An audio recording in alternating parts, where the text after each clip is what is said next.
আমরা আছি এখন কলেজডাঙ্গায় লোটন ভাইয়ের বাড়িতে। লোটন ভাই আর কাকিমা এই রাস্তার কুকুরদেরকে বাড়িতেই রাখে, ট্রিটমেন্ট করছে।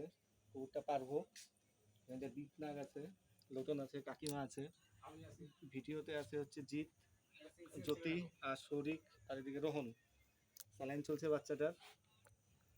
তো জ্যোতি, রোহন, ওরা সবাই দীপনাগটার হেল্প করছে আর কি স্যালাইন করাতে।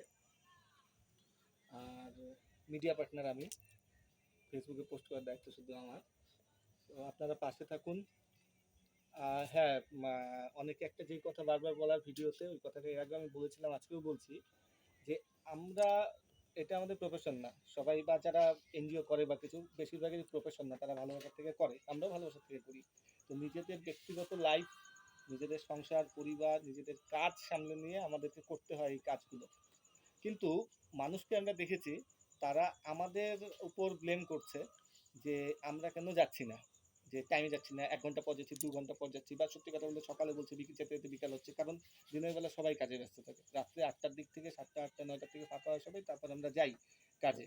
কিন্তু যারা বিষ দিল, যারা লাঠি দিয়ে মারলো, যারা বাইক দিয়ে ইচ্ছা করে অ্যাক্সিডেন্ট করলো, গাড়ি দিয়ে ইচ্ছা করে অ্যাক্সিডেন্ট করলো, লোকজন তাদেরকে রাস্তায় করলে তাদেরকে আটকায় না, তাদেরকে কোনো চার্জ করে না, কিছু করে না। কিন্তু আমাদের চার্জ করছে, আমরা কেন ট্রিটমেন্টে যাচ্ছি না আর কি, এরকম হয়।